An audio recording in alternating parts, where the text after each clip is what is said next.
Buenos días, hermanos. Dios les bendiga. Muy contento y muy feliz de estar aquí nuevamente con ustedes. Muy bonita la dinámica del celular, ¿no? Y esperamos que estén todos recargados también para oír la palabra de Dios. El título, una descripción bíblica del creyente o un retrato bíblico del creyente. Hace algunos años hubo una noticia bien interesante de un medio periodístico en Estados Unidos. Resulta que dos ancianos, dos abuelos, ellos bastante mayores de edad, aparecieron muertos en su apartamento, en su habitación. Y estando la noticia en conmoción, los investigadores policiales buscaron los motivos, las razones. Y la autopsia determinó que estos dos abuelos habían muerto en su casa por desnutrición aguda. Pero lo sorprendente fue que días después los investigadores siguieron buscando a ver qué más encontraban en la vida de estos dos señores, y resulta que encontraron una bolsita de papel, y dentro de la bolsa de papel habían $40,000. Es increíble, es sorprendente para todos en esa ciudad.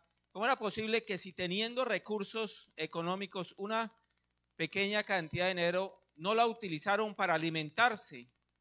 Prefirieron dejar su dinero ahí y morir literalmente de hambre. Hermanos, a partir de hoy y en este semestre vamos a estar hablando del libro de Efesios. Hoy iniciamos una serie hermosa acerca del libro de los Efesios. Y este libro trata de que los cristianos no utilicen los recursos espirituales que Dios nos ha dado de la misma manera que hicieron estos dos ancianos. Ese es el llamado principal, porque el libro está cargado de muchos recursos espirituales para nosotros los cristianos. Porque si no usamos los recursos espirituales que Dios nos ha dado, podemos padecer desnutrición espiritual. Si no aprovechamos el inmenso depósito espiritual que Dios nos tiene, y en especial en esta carta de los Efesios, o a los Efesios mejor. ¿Por qué? La Biblia dice en este libro que tenemos riquezas, herencias y plenitudes en Cristo. Herencias, riquezas y plenitudes. Mire unos textos del libro de Efesios acerca de las riquezas. Habla y dice: el perdón de pecados según las riquezas de su gracia. Las riquezas, otro, las riquezas de la gloria de su herencia. Otro, las abundantes riquezas de su gracia en su bondad. Otro versículo, las inescrutables riquezas de Cristo. Otro texto de Efesios, para que os dé conforme a las riquezas de su gloria. Y aparte de todas estas riquezas, adicionalmente el libro de Efesios habla de alcanzar la plenitud en Cristo, de ser llenos del Espíritu Santo, de ser llenos de la plenitud de Dios. Pero sigamos hablando de finanzas. Ahorita la humanidad va a cumplir 100 años de crear una figura a los gobiernos de es que no dejarle o no permitirle a los ciudadanos retirar sus recursos de los bancos. Es lo que hoy en día se llama los famosos corralitos financieros, que está mal económicamente el país. ¿Y qué hacen los gobiernos? No le permiten a los bancos darle el dinero a los ahorradores. Y en ese sentido, la carta de Efesios nos dice que es todo lo contrario, que sí podemos tomar todas las riquezas que Cristo nos tiene para nuestras vidas, que son abundantes para perdonarnos nuestros pecados pasados, que son abundantes para cumplir nuestras obligaciones de santidad y obediencia, y que las riquezas en Cristo son abundantes para la glorificación y santificación y libertad del pecado. Amén, hermanos. Asimismo, la carta de Efesios habla que somos coherederos con Cristo. Escuche este término, coherederos herederos. ¿De qué?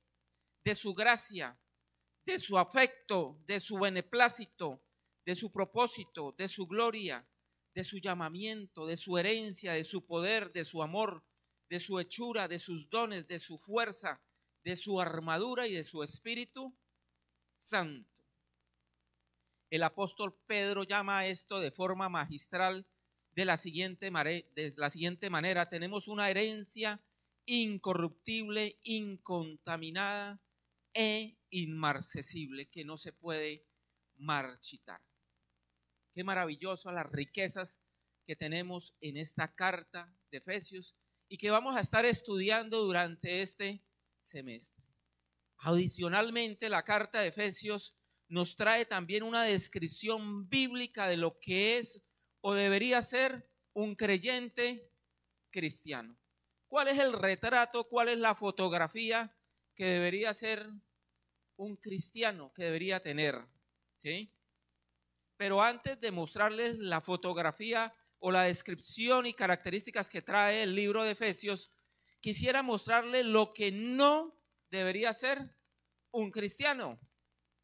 En una ocasión, un hermano que ya partió con el Señor, muy conocido él, de los voceros de Cristo, llamado Eduardo Silva, que componía canciones, él escribió lo que no debería ser un cristiano y lo llamó el cristiano frío. Y lo escribió en estos versos con poesía llanera: cuando un cristiano está frío, se sienta en la última banca. No diga nada si está sentado en la última banca, simplemente es así la poesía. Se sienta en la última banca y con una caja de chicle comienza masca, que masca, se estira, vuelve y se encoge, voltea y se rasca. Con esto quiere decir, esta reunión se alarga. Cuando hay que ofrendar, no ofrenda. Cuando hay que cantar, no canta.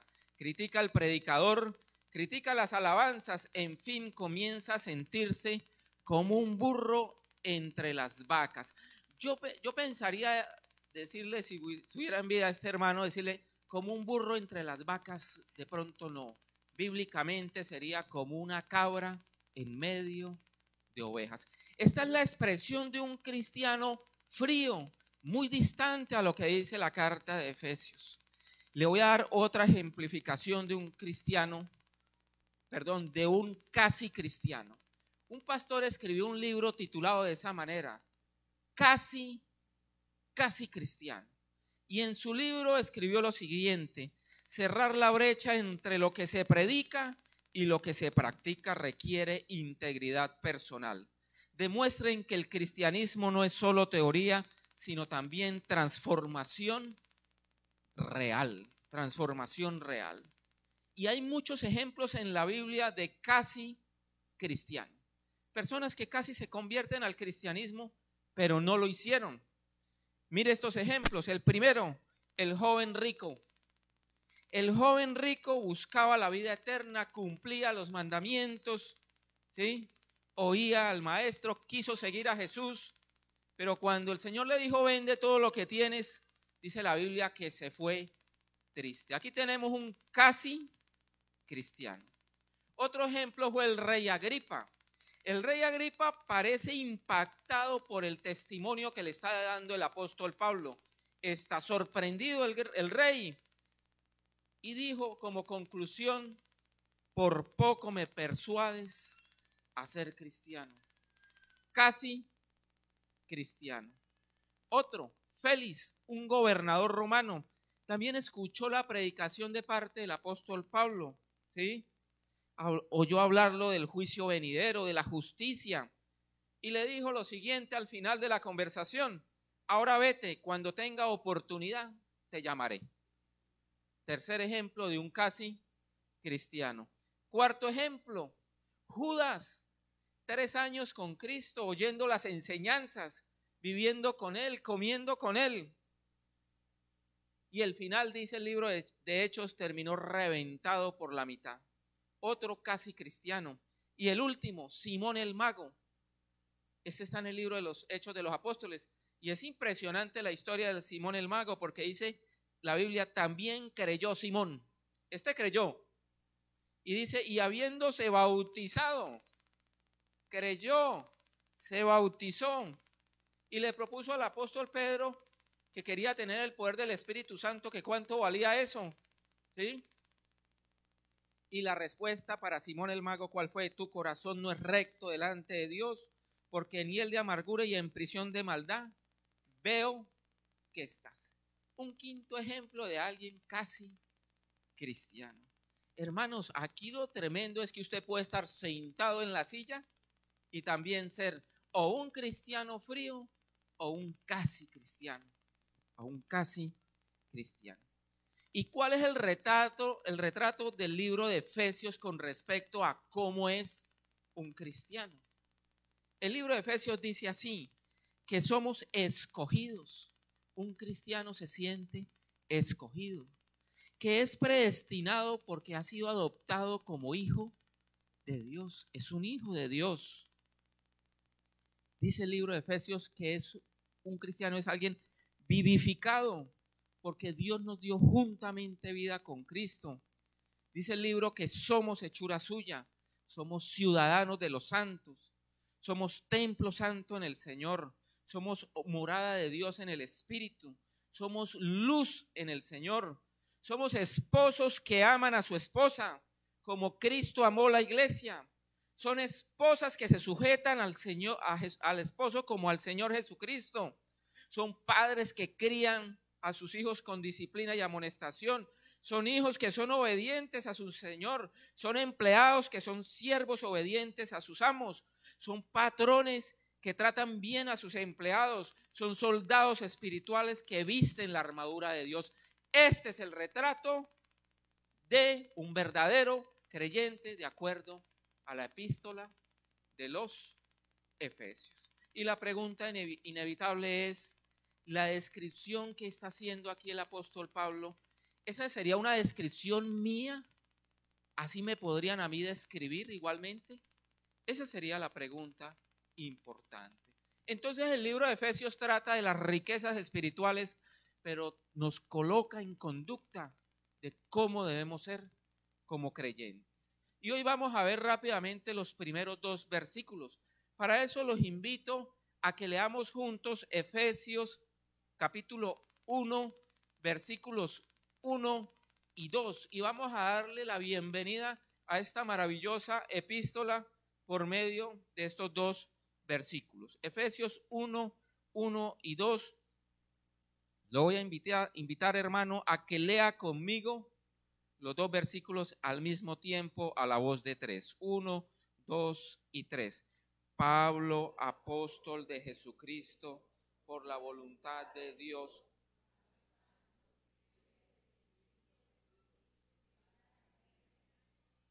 Gracia y paz de Dios.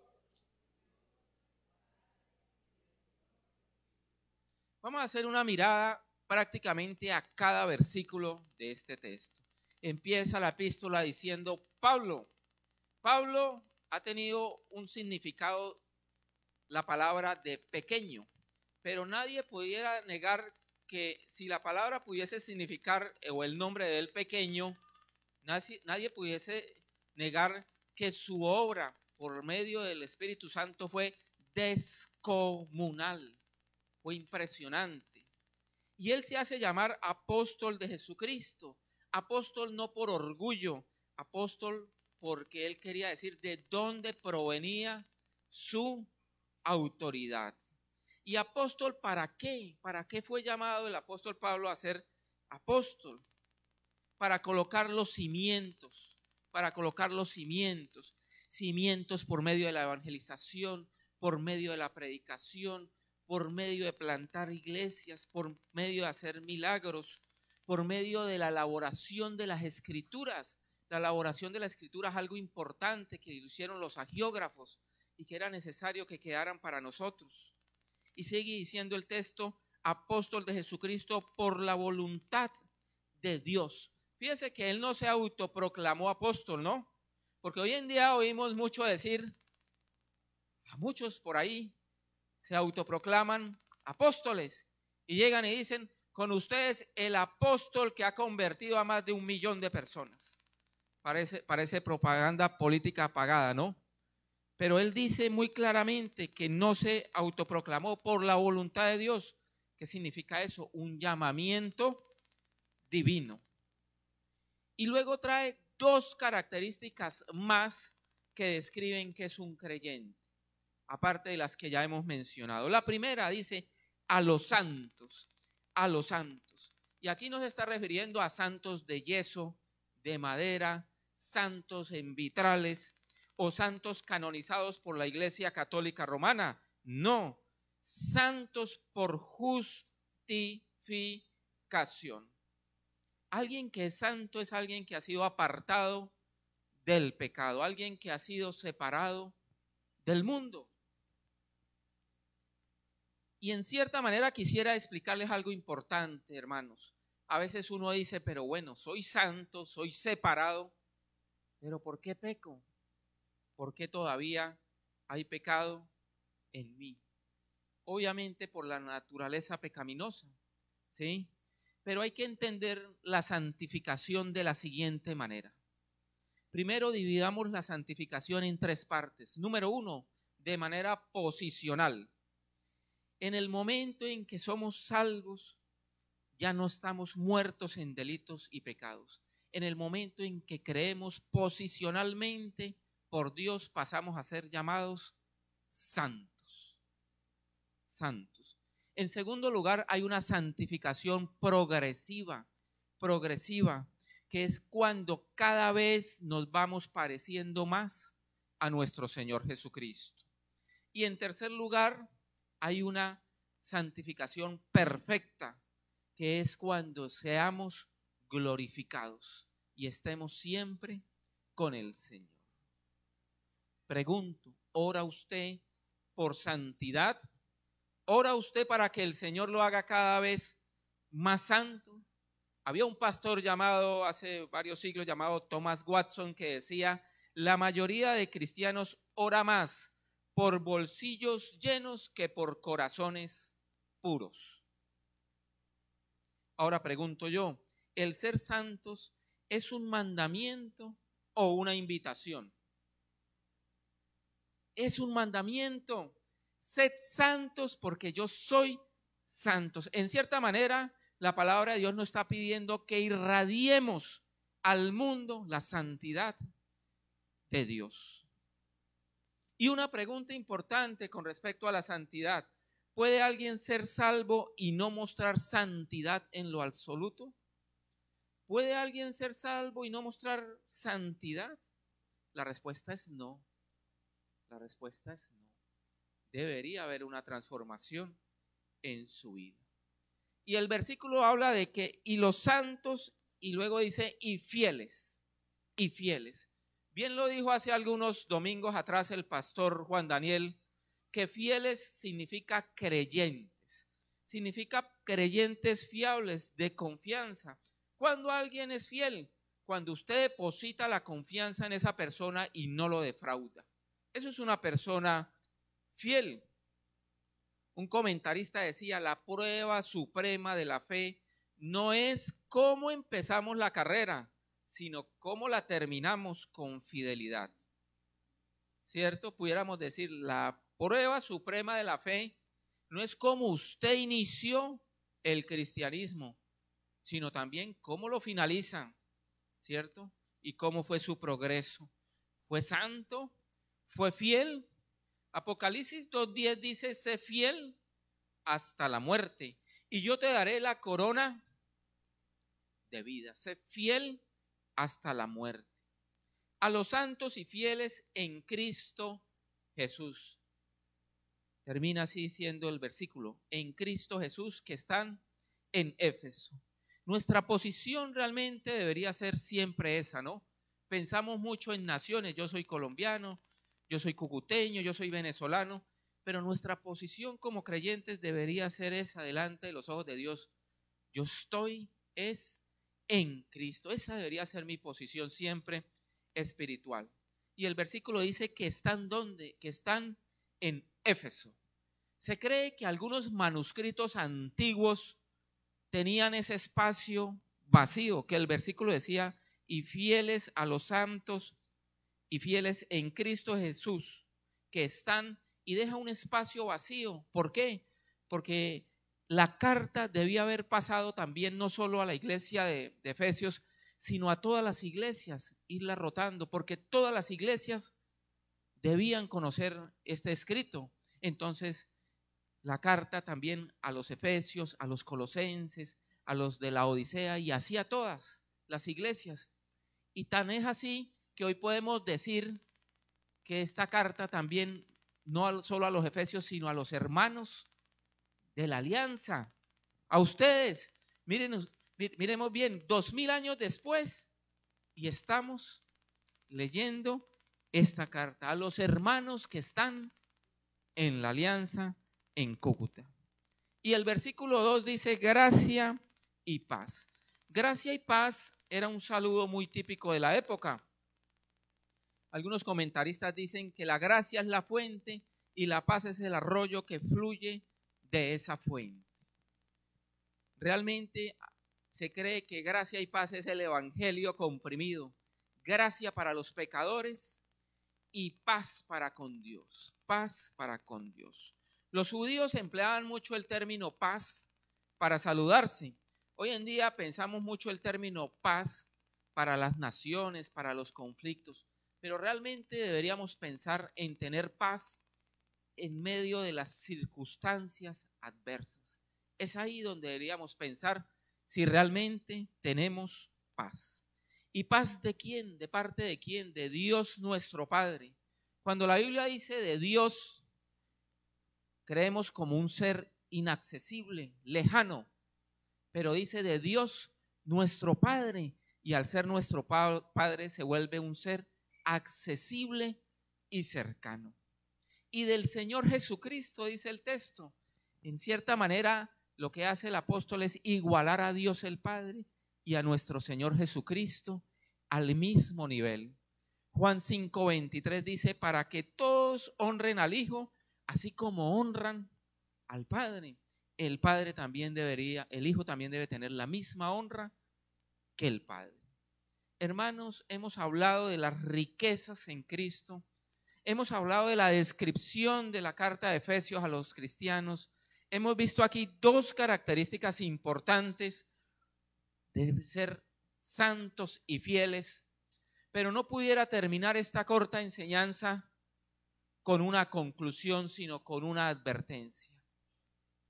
Hermanos, esta iglesia de Efesios recibió esta carta por parte del apóstol Pablo, pero 30 años después, esta misma iglesia estaba recibiendo otra carta de parte del Señor Jesucristo, directamente del Señor Jesucristo.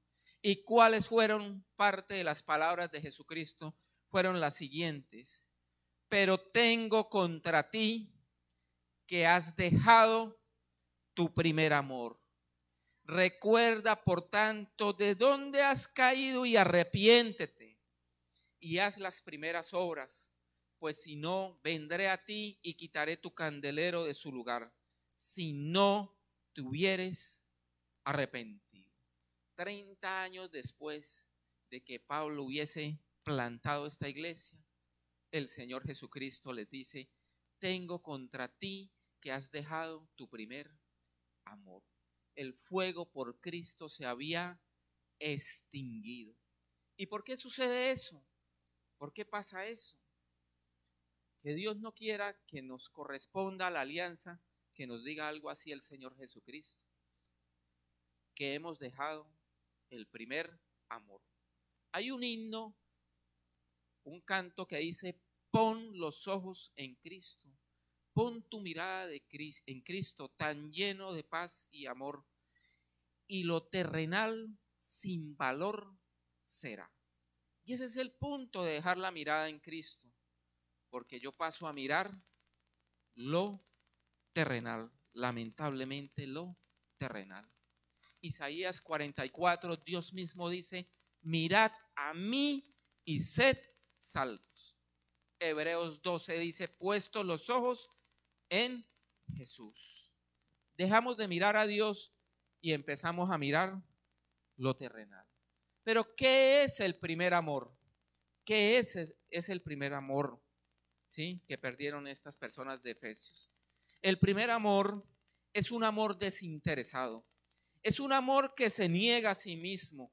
Es un amor con sencillez y pureza. Es un amor que no piensa en sí, sino en su amado.